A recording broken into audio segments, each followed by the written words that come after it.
Video editor కావాలనుకుంటున్నారా? 24/7 digital media స్కూల్లో చేరండి. కింది నంబర్ని సంప్రదించగలరు. Suicidal tendency. Yes boss. ఇది అంటే వాడు నాకు చూస్తుండే ఎంత బాధ సార్. పొద్దున్న పేపర్ ఓపెన్ చేయగానే, పొద్దున్నే ఫ్రెష్ మైండ్ ఇట్లా పేపర్ చేయగానే కాలేజ్ స్టూడెంట్ ఆత్మహత్య, పాఠశాల విద్యార్థి ఆత్మహత్య. ఏంటి సార్ ఇది? ఫోన్ ఇవ్వకుండా ఆత్మహత్య. ఆత్మహత్య. అమ్మ మందలించిందని ఆత్మహత్య, తిట్టిందని ఆత్మహత్య. ఎట్లా సార్ ఇది? ఇది కొద్దిగా టైం ఎక్కువ పడుతుంది. Expert in this area, suicide tendency expert నేను. అప్పుడు తెలంగాణ మూమెంట్ లో పిల్లలు ఆత్మహత్యలు చేసుకుంటున్నప్పుడు ఒక ప్రముఖ ఛానల్కి నేనే వెళ్ళి, ఓకే సార్ నాకు ఛాన్స్ ఇవ్వండి మాట్లాడడానికంటే, ఎంత ఇస్తారని అడిగినాను. సీరియస్ గా ఎంత ఇస్తారని అడిగాను. సార్ నేను పిల్ల గురించి పనిచేస్తాను అంటే, నేను ఇవ్వడం ఏంటంటే ఇక్కడ మాట్లాడితే కౌన్సిలింగ్ సైకాలజిస్ట్ మాకు డబ్బులు ఇవ్వాలని, మీకు దండమని వెళ్ళిపోయాను. బాబా. తర్వాత అదే ఛానల్ వాళ్ళు బోర్డు దాంతో పెట్టించారు అధికారం వచ్చిన తర్వాత. ఓకే చాలా పేరు నాకు అక్కర్లేదు, అర్థం చేసుకోండి. కానీ వెరీ బ్యాడ్ అనిపించింది నాకు, చాలా బాధ అనిపించింది. పట్టపట్టుకు చనిపోయారండి, పట్టపట్టు 1000 మంది అండి, 1000 మంది చనిపోయారు. సరే ఇప్పుడు కూడా అప్పుడేమో తెలంగాణ కోసం చనిపోయారు, ఇప్పుడు దేనికోసం చనిపోతారండి? చిన్న చిన్న విషయాలు. దీనికి కారణం ఏంటంటే సైకలాజికల్గా సపోర్ట్ చేయకపోవడం వల్ల. ఇంతకుముందు పేరెంట్ గురించి మాట్లాడుకున్నప్పుడు మనం పిల్లల్ని ఎట్లా పెంచాలో నేర్చుకున్నాం. నువ్వు ధైర్యం చెప్పావా పిల్లలకు? చెప్పలే. రైట్, పోనీ స్కూల్లో నేర్పిస్తురా? అప్పుడు మన ఆటలు ఉండేటి. మరి ఆటలు అంటే ఏం తెలుసా? Psychology boss. ఆటలు అంటే కబడ్డీ ఆడితే ఓడిపోతుంటే మోకాలు చెప్పులు వాళ్ళు కొట్టుకొని వస్తుంటే సార్ అని చెప్తారు, అరే ఇవాళ ఓడిపోయినట్టు కాదురా, రేపు మీరు గెలవారా అని చెప్తారు. అది దాంట్లో ఏమైంది? లైఫ్లో ఇవాళ ఓడిపోయినట్టు కాదు, రేపు గెలవాలరా. అది ఓకే. ఎక్కడున్నాయండి ఆటలు? నీవున్న స్కూల్లో రూమ్లు ఎంతున్నాయి? పోనీ ఆటలు ఆడిపిస్తుంటే పేరెంట్స్ ఊడుకుంటారా? అస్సలు. చెస్ చిన్నప్పుడు నేర్పిస్తే ఎలా లైఫ్లో ముందుకెళ్ళాలి, పాయింట్స్ ఎంత లైఫ్ గేమ్ కదా, నేర్పించారు. నేనేం చెప్తా ఉంటానంటే, సూసైడ్ టెండెన్సీ ఉన్న వాళ్ళకు ఎవరన్నా ఆత్మహత్య చేసుకోవాలనిపిస్తే ఈ 5 నిమిషాలు 3 నిమిషాలు దయచేసి వినండి. విన్న తర్వాత చేసుకోండి. ఇది చేసుకోరు, ఎందుకంటే విన్న తర్వాత అలాంటి ఫీలింగ్ రాగానే కారణం ఏంటంటే, నువ్వు అవమానాలు పడ్డావు, లేదా నవ్వులు పడ్డావు, లేదా విమర్శలు పడ్డావు, లేదా ఎవరో నిన్ను వ్యతిరేకించారు, లేదా నిన్ను తొక్కేశారు, నీ డబ్బులు పోయినాయి. Example recently coffee day. So మహానుభావుడు వెళ్ళి దాంట్లో కావేలో చనిపోయాడు సిద్ధార్థ్ గారు. కానీ ఆయన భార్య 9 months ఆల్మోస్ట్ కంపెనీ సెట్ చేసింది. మళ్ళీ అంటే death is suicide is not permanent. అంతే కదా, suicide is a permanent solution for temporary problem. Permanent solution for temporary problem. Problem ఎప్పుడు పర్మనెంట్ కాదు, ఈ రోజు రేపు లేదు. ఆయన నేను అన్నాడు, ఏడిపోయినా నేనే అనిపించిన, నేనే చేసిన అన్నాడు, ఏడిపోయాడు. ఇప్పుడు ఈయన ఎవరైనా వచ్చి నేనంటే ఏడిపోతాడు, రేపు ఏడిపోతాడు. కానీ మేమేమని మనమని ప్రేమలు పెంచుకునే వాళ్ళు పర్మనెంట్ ఉంటారు కదా. సో ఇక్కడ విషయం ఏంటంటే, దీన్ని కాగ్నిటివ్ బిహేవియర్ థెరపీ అంటారు. చాలా పెద్ద థెరపీ కాబట్టి సింపుల్గా టక్ అర్థమైతే మాట్లాడుకుందాం. ఒక మనిషి నవ్వుల పాలపడ్డాడు, అవమానాలు పడ్డాడు, అప్పుల పాలైపోయాడు, ఏదో ఇబ్బందులు పడ్డాడు, ఎవరో ముంచారు, ఎవరో ఇబ్బంది పెట్టారు, మోసపోయారు. అది ప్రేమలో కావచ్చు, ఇంకేదో కావచ్చు, ఏదో కావచ్చు, ఏదో ఎగ్జామ్లో కావచ్చు. This problem is not permanent. Number 1, this problem is not permanent, is a temporary problem. ఇప్పుడు మీరందరూ ఈ వింటున్న వాళ్ళందరికీ నేను చెప్తున్నాను, దయచేసి ఆలకించండి. ఓ 4 మాటలు చెప్పాను, మరొకసారి చెప్తున్నాను. నవ్వడము, విమర్శించడము, అవమానించడము, వ్యతిరేకించడం.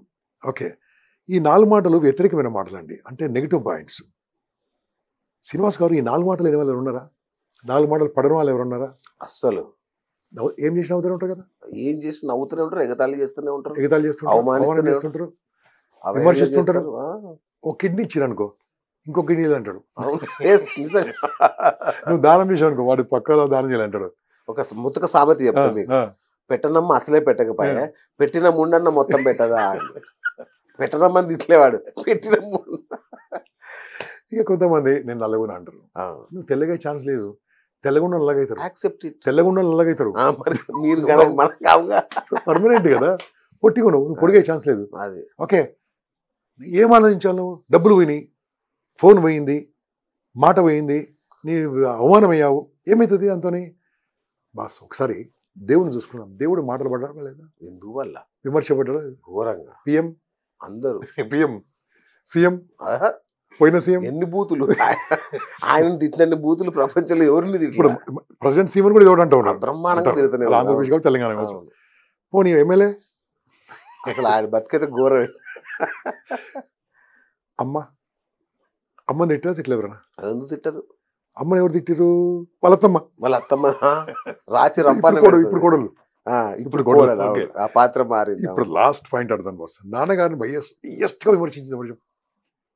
వాళ్ళ నాన్న. కాదు, అయిపోయింది అది. అచ్చా, అప్పుడు నాన్నగారు తిట్టే పడ్డం. అప్పుడు హైయెస్ట్ గా ఒక మనిషి మగవాడని ఒక మాట అనేది ఎవరంటే భార్యనా? నువ్వు ఎంత తీసుమార్కడైనా సరే తోపుగా గర్మే కృష్ణ చెప్తా. ఓకే, ఇప్పుడు దేవుడు మాటలు పడ్డాడు, ఎమ్మెల్యే, ఎంపీ, స్వామీజీలు అందరు మాటలు పడ్డాడు కదా. నువ్వెంత అందుకని ఏం చేయాలి తెలుసా? మాటలు పడ్డాడు అనుకో, ఓహో ఇప్పుడు నేను గ్రామ సర్పంచ్ అవుతున్నట్లెక్క.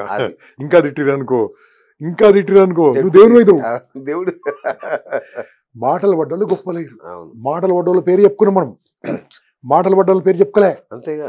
మాటలు పడ్డోళ్ళు చిత్ర నిలబడ్డరు, మాటలు పడ్డోళ్ళు చిత్ర కొట్టుకుపోయాడు. కరెక్ట్. కాబట్టి నువ్వు మాటలు పడుతున్నావు అంటే ఏదో చరిత్ర సృష్టించబోతున్నావు. కాబట్టి ఏం చేయాలి తెలుసా? ఎంజాయ్ చేయాలి.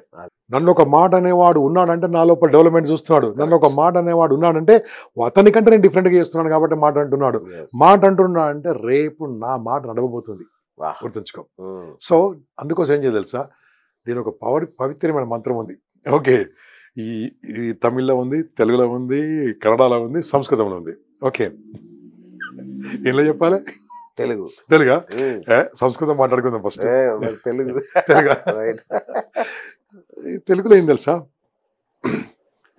సంస్కృతం చెప్తున్నాం. Right, okay, right. కిమవోచిత్ కకోపి మమకిం తేన వైఫలం. ఓకే, నాకు కూడా అర్థం కాదు. ఇది మహామంత్రం. ఇది మహాలక్ష్మమ్మ గారని రాజమండ్రిలో పెద్ద సంస్కృతం ఆమె నేర్పించింది. నాన్న ఇది నేర్చుకో, నువ్వు నేర్పి అందరని చెప్పింది. దాని మీనింగ్ ఏంటంటే, తెలుగులో మీనింగ్ ఏంటంటే, ఎవరేమనుకుంటే నాకేంటి, ఓ అంతేనా? నువ్వు ఏం చేసినా అనుకుంటారు నాన్న, ఏం చేయకుండా అనుకుంటారు, నీ బతికే ఇంత, ఏం చేసినా అనుకుంటారు.